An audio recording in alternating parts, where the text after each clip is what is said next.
Over the last few weeks, the provincial government has announced major changes to education in Ontario, from funding and class size to a new childcare tax credit laid out in last week's budget. Lisa Thompson is Ontario's Minister of Education, the PC member for Huron-Bruce, and she joins us now for more. Minister, it's good to have you here. Thank you so much, Steve. First time since you took over the portfolio, and we should say, in the interest of full disclosure, TVO comes under your auspices. You're absolutely right. So we put that on the table for everybody's edification. Your first budget as a government was brought down just a few days ago, so why don't we start right there and dive into that. You've got a new program whose acronym is CARE, and it is a tax credit for eligible parents to help pay for their child care. There are always any number of different options that you can take when you want to make child care improvements. Why did you pick this option? Well, this is important because, again, we have a budget that's focused on protecting what matters most. And we heard loud and clear during the campaign last year, throughout the election, and into this fall when we were consulting, that people wanted more money left in their pockets, and they wanted flexibility. They wanted government to get out of the way of how they could care for their children. And so by enabling a more flexible, affordable, and accessible mode to childcare, if you will, I feel that we're hitting the mark with this childcare tax credit as well. Because again, it's allowing parents to make choices that best fit their lifestyle and the age of their child. And we're recognizing that by giving them up to 75% in terms of tax credit. It does give parents that choice, but your critics would say you're going to be ending up spending hundreds of millions of dollars and not actually creating any new spaces with that money. Well, actually, I would beg to differ, Steve, to be quite honest. This initiative that we've introduced in our budget is going to see 30,000 new spaces, of which 10,000 will be in new schools as we build them in the coming 10 years over the next decade. Isn't that a separate item, though? Well, actually, no. Again, it's all about allowing parents flexibility. If they're dropping off their older children, they have the opportunity to drop off their children in daycare as well. And as noted in the budget, as we open these new spaces up in schools as well, we're looking to work with our partners, be it not-for-profit or profit. How useful do you think at the end of the day this subsidy truly will be? Oh my goodness, I think it's going to be so well received by parents because again, when we take a look at it, what we're talking about in terms of this tax credit, $6,000 per child up to the age of 7, $3,750 up to the age of 16. And for parents or families that have special needs children, they have $8,250 in terms of tax credit. And that tax credit can be applied to childcare or summer camps. Again, we're getting government out of the way of parents raising their children. Families will still have to pay this money up front, though, right? Correct. The expenditures will have to be paid up front, and then they can apply for the tax credit after that, I presume. So how does this help families who will have difficulty marshaling the resources to pay up front? Mm-hmm. Well, at the end of the day, what this child care tax credit provides is absolute relief in the sense that it complements what the federal tax and provincial tax is already doing. And so in terms of upfront, again, this child care tax credit actually complements other initiatives that we're doing. And in that, we're making sure as we go forward, we're having accessible, affordable childcare. And again, ahead of the budget announcement, we spoke about our childcare initiatives, whereby we're looking to allow parents the opportunity for after-school programs, recreation programs, to we're decreasing the age to age 4. So any school-aged child can go into after-day programs or after-school programs with their siblings. We also are looking to expand home care as well, so that, again, parents have options in terms of accessing childcare close to home. Okay, there's a group called the Canadian Centre for Policy Alternatives, and admittedly, they come at things from a more progressive point of view. Mm-hmm. They have crunched the numbers on this, and they say only 41 kids in the entire province will qualify for the full $6,000 a year tax credit. You say $6,000 is available, but it's up to $6,000. Not everybody's going to be eligible for that. Is that accurate? Well, I would dare say that, everyone has their own positions, but the Ministry of Finance has done a lot of work on this since we were first elected. And we see that 300,000 families will benefit from this tax credit. But we're talking about up to the full amount of what the tax credit offers. They say 41 kids. Can you tell us that that's not accurate? Well, I look forward to seeing 300,000 families, as per the Ministry of Finance's numbers, enjoy the opportunity and the relief that comes with this tax credit. See, in my business, we call that a bit of a fudge, because you're not actually saying, no, they're wrong. You're saying 300,000 families will enjoy some tax credit, but you're not refuting their numbers that only 41 are going to receive the full tax credit. Well, again, you know what? We've just introduced this measure, this tax credit. So I think it's a bit presumptuous at this time, because if this bill should pass, we look forward to working with our families and enjoying seeing how many families actually benefit, because, again, the Ministry of Finance has done phenomenal work, and I trust their numbers. Okay, on to education. You are the Minister of Education, so we should talk about education. The average class size is set to increase by 1 student from grades 4 to 8, and from 22 to 28 students. This is the average across the board, yes. In high school. I think everybody understands the financial arguments which underpin this move. But I want to be very clear on whether or not you think this is actually good education policy as well. Well, we have to make sure that everyone watching your program tonight understands that this is all about student achievement. And again, we're increasing our investment in students, $700 million through the budget we just introduced last week.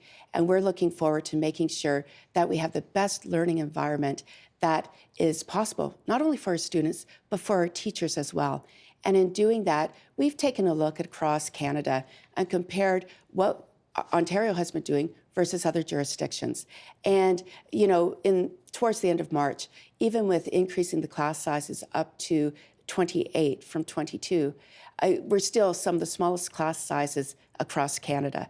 And I look forward to seeing our students excel in so much that we are going to be working with our labor partners. We're going to be working with our education partners to make sure that we stay focused on student achievement. If it's about student achievement, do students achieve better in classes of 22 or 28? Well, again, as we compare against other jurisdictions, some jurisdictions would suggest that, you know, students do okay with higher numbers. And I can tell you, though, I want to be absolutely crystal clear that when it comes to our core subjects, we're going to make sure that school boards and our labor partners understand that class sizes are going to be manageable with that average size of 28. You have previously said that larger class sizes may actually encourage greater resiliency in students. Are you sticking with that? Well, actually, what I was referencing what we had heard from employers, but I can also tell you, when you take a look at education worldwide, there is an embracement of collaboration. And when you have class sizes, you know, in high school with our more mature students at 28, certainly it's going to enable a lot of opportunities for students to work well together. And we're going to be seeing teachers supported by our ministry to make sure, for example, in math, any teacher who wants to take an additional qualification in math, we're going to be investing in that teacher and making sure they have the opportunity to take the qualifications that they want in order to be the best in front of the students. I'm sure it did not escape your attention over the weekend that even the school board in your home riding wants you to revisit this. They think you've got the numbers wrong. They want you to take a second look at it. Are you prepared to do that? Mm-hmm. Well, actually, I would revisit the fact that we're really focused on the quality of the teacher in front of the students.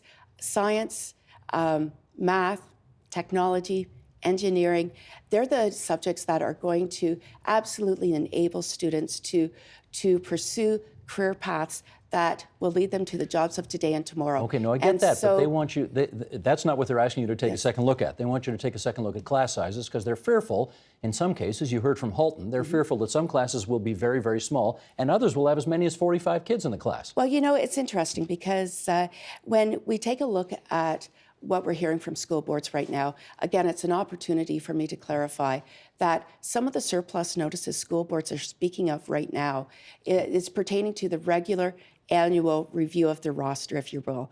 They're taking a look at redeployments, people who are coming back to the classroom from coaching and from other projects that may have taken them to the board for a year or two, and they're going to be coming back into the classrooms now. And so we need to be perfectly clear. What we're hearing from boards right now is a regular annual process. In terms of looking ahead into class size numbers, again, certainly we want to hear from our labor partners and our school boards, because when I made my announcement on March 15th, I also shared with everyone, I'm sincere when I say I want to embark on conversations and discussions in good faith, because we're looking for input through to May 31st in terms of how people feel about the plan and what kind of suggestions they could bring to the table to make that plan stronger. Just got a couple of minutes left here, so let me try this. Is it I mean, listen, I think everybody gets where you're coming from. Is it possible for the Minister of Education in this day and age to simply say, I understand these are tough measures. I understand probably nobody out there, there's no parent out there that wants more kids in their class as opposed to fewer kids in their class. But the deficit is going through the roof, and we had to do something about it, and so we're undertaking this policy for that reason. Hang in there. Can you just not put it that way? Well, actually, you know, it's interesting. You've opened a door for me to recognize that in the past, I represent a rural riding, one of the best rural ridings in Ontario. And the cookie cutter approach that the previous administration tried to impose on schools across the province just didn't work. So I'm a Minister of Education that understands we need to have good faith discussions to make sure that we get it right for classrooms in terms of student achievement and support of our teachers across this province in rural and urban. And I'm willing to work with our labor partners and our education partners, our school boards, to make sure we get it right. And I look forward to getting their feedback through to May 31st. Do you worry, though, that you lose credibility when you try to defend these moves as good for education as opposed to good for the province's bottom line? Well, we need to be real here as well, Steve, because you've heard us mention time and again that a reality in Ontario is that enrollment has decreased over 100,000. All the while, under the previous Liberal administration, the number of teachers grew. And even Don Drummond, the Liberals' own economist, said it would be tough to sustaining that. Well, he wasn't the Liberals' own economist, but they hired him. Yeah, they hired him. Yes, they hired him. To do a look at it, yes. And he even said it wasn't going to be sustainable, the path that they were on. Yes, he did. And so we need to be very open. And again, we've put our plan on the table, and we look forward to reading the submissions and receiving feedback, because our consultation last fall landed amazingly well. And that's because we listened. And that's what I leave you with today, Stephen. I'm a Minister of Education that listens to our stakeholders, and I welcome feedback and submissions through to May 31st. In which case, last question. The teacher contracts are set to expire at the end of August. What is your mission? My mission is to ensure that we have the best learning environment in the classroom for teachers and students, and I'm ready to go. I've actually sent a letter to our labor partners saying, you know what, as of the end of April, let's meet. In good faith, let's come together, let's start the conversation. Are you ready for all hell to break loose? Because it often does when it comes to government-teacher union negotiations. I'm very aware, Steve, that it doesn't matter whether it was the Bob Rae government, the Ernie Eves government, or the McGuinty government, that the bulk of teachers like to have their voices heard, shall I say, and I'm ready to listen. Good enough. That's Lisa Thompson. She's the Minister of Education, represents Huron-Bruce in the Ontario Legislature. Minister, it's good to have you here at TVO. Hopefully not the last time we'll see you in that chair. It will not be. I look forward to coming back. Terrific. Thanks so much. Thank you. The Agenda with Steve Paikin is brought to you by the Chartered Professional Accountants of Ontario, helping businesses stay on the right side of change with strategic thinking, insightful decisions, and business leadership. Are you on the right side of change? Ask an Ontario CPA.